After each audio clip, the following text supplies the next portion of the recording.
Assalamualaikum warahmatullahi wabarakatuh. Saya Muhammad Rahmat Tahir yang merupakan dosen aktif pada program studi ilmu hukum Fakultas Hukum Sosial dan Pemerintahan Universitas Nahdlatul Ulama Gorontalo. Sebagai dosen diwajibkan dalam pelaksanaan Tridharma perguruan tinggi, yaitu yang pertama adalah pendidikan dan pengajaran, kedua adalah penelitian, dan yang ketiga adalah pengabdian kepada masyarakat. Pada video ini, izinkan saya menyampaikan pernyataan diri pada unjuk kerja Tridharma Programan Tinggi atau yang disebut dengan PDD UKTPT dalam bidang pengajaran. Pada kesempatan kali ini, saya menjelaskan tentang mata kuliah yang saya ampu, yaitu mata kuliah Hukum Hak Kekayaan Intelektual atau disingkat dengan HAKI, dengan bobot 2 SKS. Adapun materi pada mata kuliah ini membahas tentang yang pertama adalah pengantar hukum hak kekayaan intelektual, kemudian pengertian ruang lingkup hak kekayaan intelektual, dasar hukum hak kekayaan intelektual, kemudian masuk pada asas-asas dan nilai materialistis individualis, kemudian masuk pada teori perlindungan hukum hak kekayaan intelektual, penggolongan hukum kekayaan intelektual dalam dua bagian. Yang pertama adalah hak cipta dan kekayaan industri. Kemudian masuk pada hak cipta, selanjutnya adalah paten, kemudian ada merek, selanjutnya desain industri, dilanjutkan dengan desain tata letak sirkuit terpadu, kemudian rahasia dagang, varietas tanaman, dan yang terakhir adalah menganalisis kasus hukum hak kekayaan intelektual. Capaian pembelajaran pada mata kuliah ini yang diharapkan yang pertama adalah mahasiswa bertakwa pada Tuhan Yang Maha Esa, kemudian memiliki moral, etika, dan kepribadian yang baik, berkarakter Ahlussunnah wal Jamaah, An-Nahdiyah di dalam menyelesaikan tugasnya, mampu menjelaskan konsep hukum kekayaan intelektual, mampu memberikan alternatif pemecahan masalah sesuai dengan kajian ilmiah, mahasiswa mampu menganalisis kasus hukum kekayaan intelektual. Metode pembelajaran yang saya gunakan dalam pembelajaran ini yang pertama adalah ceramah, yaitu bagaimana memberikan informasi kepada mahasiswa tentang materi pembelajaran. Kemudian yang kedua adalah diskusi, yaitu memberikan kesempatan pada mahasiswa untuk bekerja sama dalam memecahkan masalah dan melakukan tanya jawab antar kelompok. Kemudian yang ketiga adalah evaluasi pembelajaran, yaitu bagaimana mengetahui pemahaman mahasiswa terkait pembelajaran selanjutnya. Adapun deskripsi singkat mata kuliah ini, mata kuliah Hukum Hak Kekayaan Intelektual merupakan mata kuliah yang berada dalam ruang lingkup teknologi, ilmu pengetahuan, seni atau karya sastra, dan mempunyai aspek nasional dan internasional. Pada mata kuliah ini, mahasiswa belajar tentang ruang lingkup HAKI yang terdiri dari hak cipta dan hak kekayaan industri yang meliputi paten, merek, desain industri, desain tata letak sirkuit terpadu, rahasia dagang, dan perlindungan varietas tanaman didasari dengan teori-teori hukum HAKI. Kemudian diterapkan dengan menganalisis kasus HAKI. Bobot penilaian untuk menghasilkan nilai akhir adalah yang pertama efektif itu 10%, kemudian tugas 20%, ujian tengah semester 30%, dan ujian akhir semester 40%. Baik, berikut saya akan menampilkan video pembelajaran mata kuliah Hukum HAKI di dalam kelas. Selamat menyaksikan.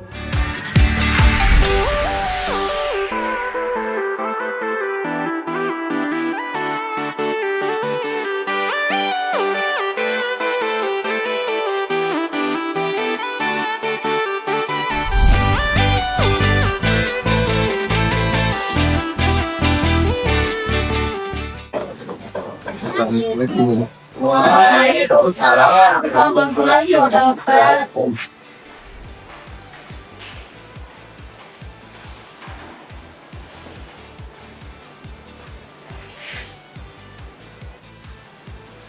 Baik, kalian hari ini aku Bertemu dengan Pak. Undang ya, pada kuliah hak kekayaan intelektual. Ya. Oke, kita mulai masuk ke bagian dan saya dulu ya. Ini para menulisan Hadir. Farhanan Hadir. lalu saya Samangka Ya. Muhammad Bahril Ibrahim Hadir. Muhammad Rizal Dimato Nadifa Detuage Hadir Pak. Dita Lawi Hadir. Angelia Putri Laungan, Iya. Cynthia Masiti. Iya. Baik, dengan sekalian, sebelum kita mulai mata kuliah ini, sebelumnya kita berdoa ya. Karena baru mungkin bisa dimulai. Ya, silakan Pak. Baik, sebelum kita belajar, doa sambil Bismillahirrahmanirrahim. Bismillahirrahmanirrahim. Wa bi Islam dina, wa bi Muhammadin nabiyya wa rasulan, wa bi Qur'ani imaman, wa bi Muhammadin qur'an, wa bi Muhammadin qur'an. Wa tabaraka min kulli dini, wa khalid min Islam, wa halati fi hadis Allah, wa bi kulli rasulullah wa kulma jabihi sayyidina Muhammad sallallahu alaihi wasallam. Ila dzalika nabiya wa la yarhamut wa la yamhatu, wa sallallahu ta'ala amin. Alladzina halaqna bainahum wa lahum yahzanun bi fadlika Allahumma ya rabbal alamin. Baik, materi kali ini adalah tentang hak cipta. Tapi sebelumnya saya akan flashback kembali tentang materi minggu lalu terkait dalam dua bagian, hak cipta dan kekayaan industri. Oke, siapa yang masih ingat? Iqbal? Iya Pak. Aspek perlindungan itu Pak, aspek ciptanya itu secara otomatis kalau kekayaan industrinya itu diambil dengan cara. Oke, baik. Ya, siapa yang menanyakan itu lalu? Jadi Pak, kemarin itu tadi jadi mungkin aspeknya itu tentang proses perlindungan, hak ciptanya tentang pencipta, dan mungkin kekayaan industri itu tentang penemu, desainer, pemilik merek. Oke, baik. Lanjutnya, Sijan. Silakan.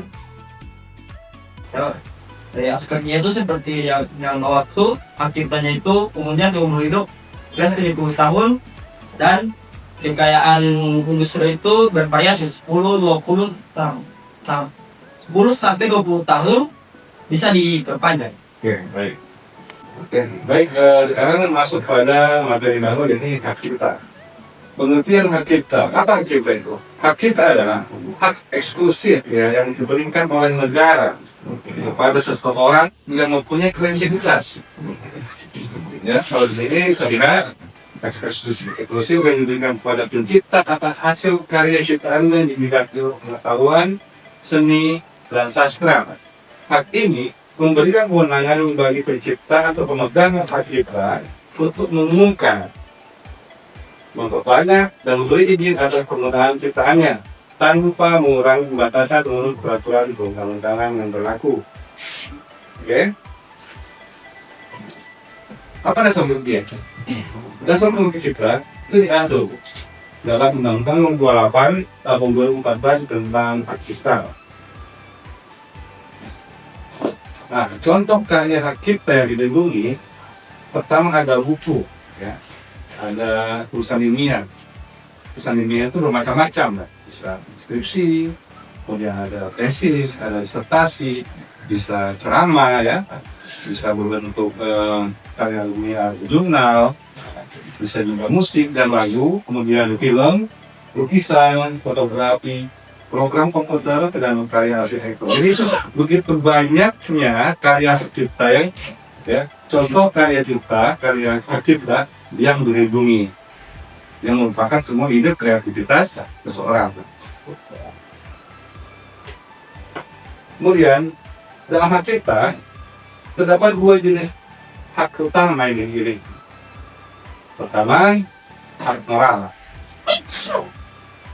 Hak moral adalah hak melekat pada secara pribadi dan abadi pada diri pencipta dan tidak dapat dialihkan selama hidupnya, meskipun hak ekonomi telah dialihkan.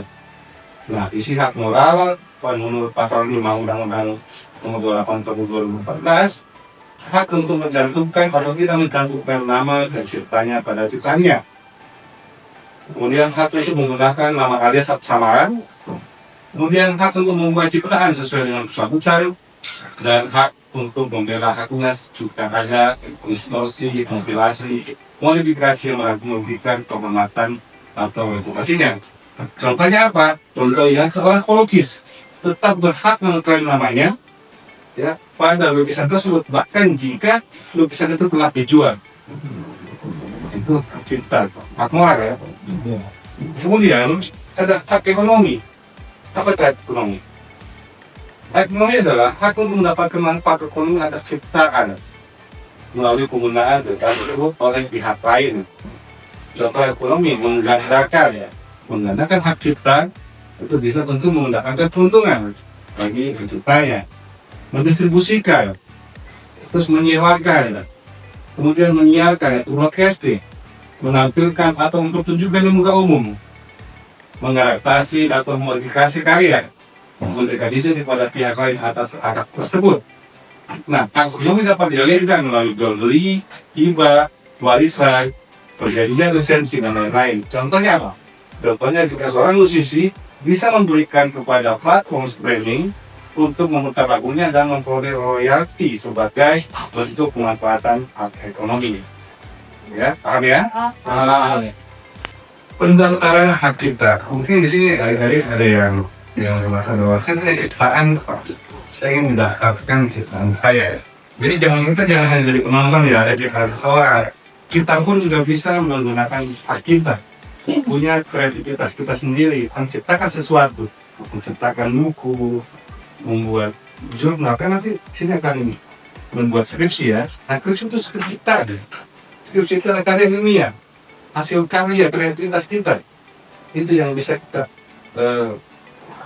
daftarkan di Direktorat Jenderal Hak Cipta ya, untuk mendapatkan hak perlindungan dari negara.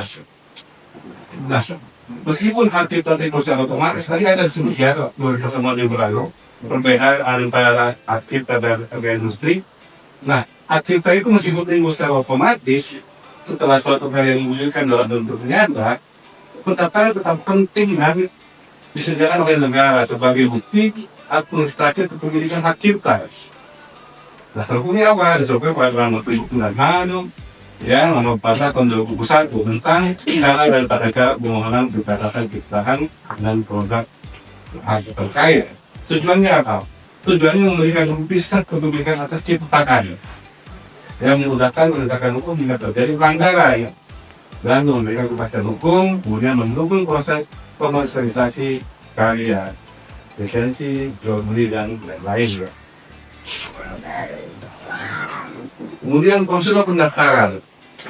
Nah, kalau prosedur pendaftaran ini sangat mudah ya, kita mendaftarkan lewat online.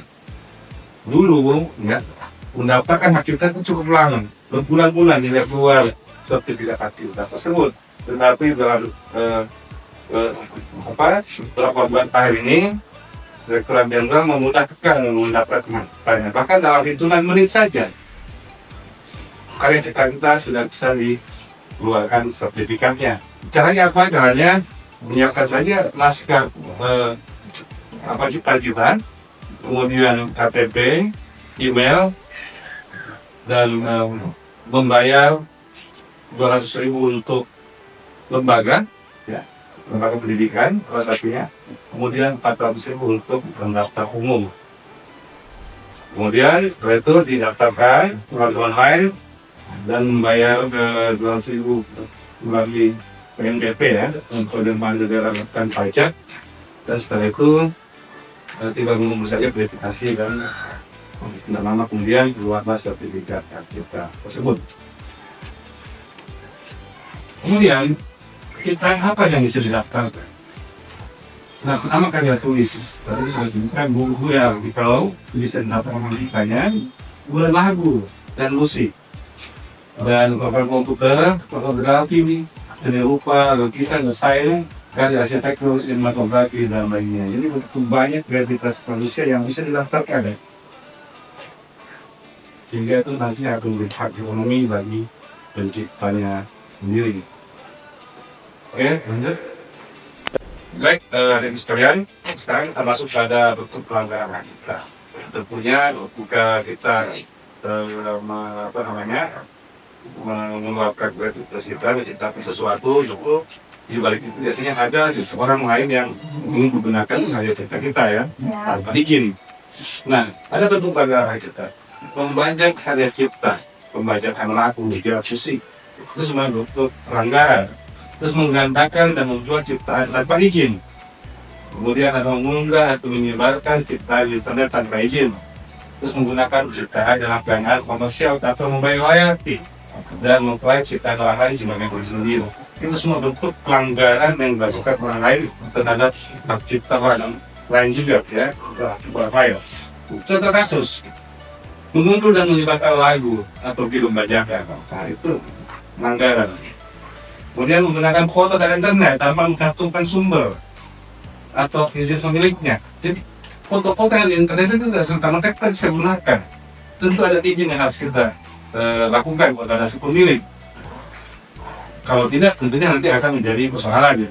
Ketika pemiliknya merasa keberatan dan ketika karyanya diambil begitu saja tanpa izin. Ya, kemudian menjual buku bajakan tanpa seizin penulis atau penerbit. Itu juga menjadi problem nantinya ketika buku-buku yang ditampilkan dalam buku yang kita terlalu mahal, kemudian kita mencoba untuk copy, gitu kan, dan kita membagikan ke orang-orang atau tanpa izin si pemiliknya, tentu juga merupakan suatu pelanggaran hak cipta. Nah, tentu ada pelanggaran kita ada sanksi. Apa sanksinya?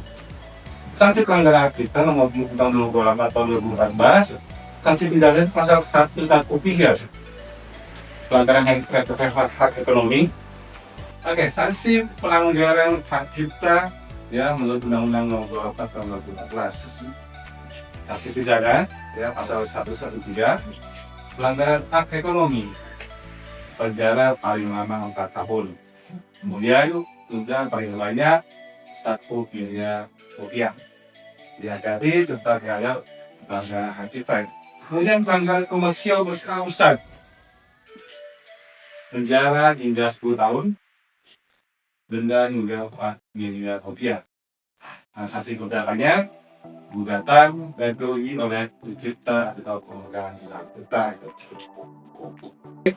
Dan sekarang kita ada studi kasus singkat di kelompok, akan dibagi kelompok kecil ya, masing-masing terdiri dari 3 dan 2 orang.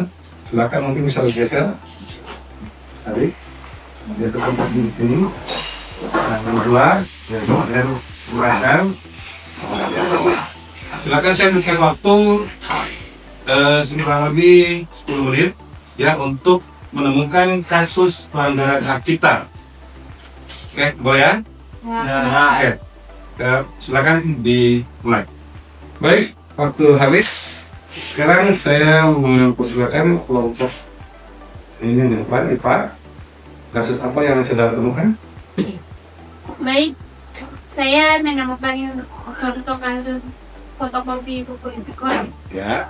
Dia seorang guru yang bernama Marina memfotokopi seluruh isi buku pelajaran karya Dr. Ani untuk diberikan ke murid-muridnya tanpa izin. Penulis buku mengetahui hal ini dan mengajukan keberatan ke sekolah. Setelah dimediasi, sekolah meminta maaf dan menghentikan fotokopi tersebut. Terus, sudah. Ya, dari kasus yang ditemukan oleh kelompok IFA itu menerangkan bahwa fotokopi memperbanyak cara itu seseorang itu melanggaran, meskipun itu untuk pendidikan. Oke, paham ya? Oke, baik. Kelompok berikutnya, Dita, mungkin sudah menemukan kasus, silakan. Baik, di sini saya menemukan kasus seorang mahasiswa yang bernama Lina. Dia membuat poster atau poster untuk acara kampus dan mengambil gambar dari Google tanpa menyebut sumber atau meminta izin. Nah, ternyata gambar tersebut itu milik seorang ilustrator profesional yang mengenai karyanya dipakai tanpa izin. Melihat poster itu dibagikan di media sosial. Nah, pelanggaran dia menggunakan gambar berhak cipta tanpa izin, tanpa mencantumkan nama pencipta, pelanggaran hak ekonomi dan hak moral. Penyelesaian, ilustrator menghubungi pihak kampus dan meminta klarifikasi. Setelah dijelaskan, pihak panitia meminta maaf dan mengganti desain poster tersebut dengan gambar legal dan berlisensi bebas pakai. Oke. Terima kasih. Baik, terima kasih ya Saudara Lita sudah mengumumkan kasus pelanggaran hak cipta ya. Jadi itu tadi pelanggaran terkait mengambil gambar dari Google Iya. ya untuk poster komersial. Jadi tadi ada tadi kalimat yang mengatakan bahwa gambar legal berlisensi bebas pakai ya. Ada yang paham itu ya. Jadi gambar legal berlisensi bebas pakai itu disediakan oleh Google ya, ada di internet. Kita bisa mengambil gambar yang berlisensi dan itu tanpa mengharuskan kita melakukan izin dulu. Tetapi kita cukup mengerti kata kuncinya seperti public domain ya, atau CCO atau free for commercial use ya, saat mencari di Google.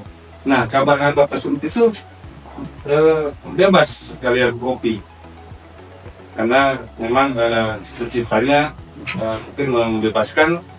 Baik, selanjutnya kita akan diskusi terkait bagaimana pendapat Anda tentang pembajakan digital dan tanggung jawab sosial mahasiswa hukum dalam menanggulanginya. Ya, silakan kelompok yang sebelah sana dan kelompok sebelah sini. Silakan diskusi dulu. Ya, kasih waktu kurang lebih 10 menit. Ya, tanya ini bagaimana pendapat Anda tentang pembajakan digital dan tanggung jawab sosial mahasiswa hukum dalam menanggulanginya. Silakan. Baik, waktu habis. Silakan kelompok sebelah sini. Jadi Pak, jadi hasil diskusi dari kelompok kami mungkin saya sebagai mungkin dari kelompok mewakilkan jawaban dari Partai Bapak mungkin bagaimana pendapat Anda tentang pembajakan digital dan tanggung jawab sosial mungkin dari mahasiswa hukum dalam menanggulanginya.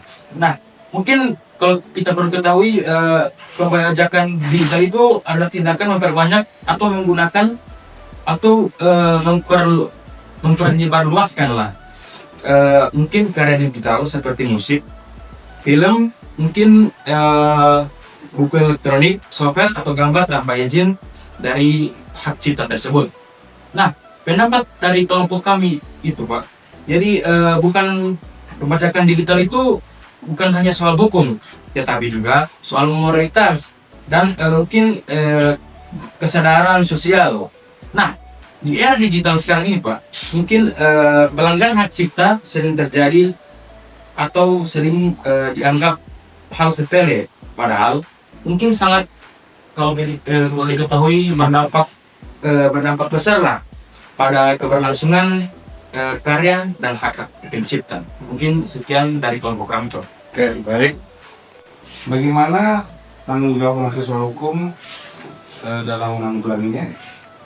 Ya Pak, mungkin tanggung jawab sosial mahasiswa hukum kami mungkin sebagai calon penegak hukum Pak, ya, atau kami sebagai mahasiswa hukum memiliki tanggung jawab etis dan intelektual untuk memberikan contoh. Mungkin tidak menggunakan karya bajakan tugas presentasi atau kemungkinan hiburan pribadi. Nah, kedua, mungkin kita bisa mengedukasi lingkungan sekitar tentang pentingnya menghargai hak cipta dan penggunaan karya secara legal. Nah, yang ketiga Pak, mungkin itu kritis terhadap kebijakan. Kritis terhadap kebijakan mungkin mendorong penyusunan kebijakan yang mendukung akses legal terhadap sumber belajar. Mungkin Pak, misalnya perpustakaan digital. Oke, baik. Cukup ya.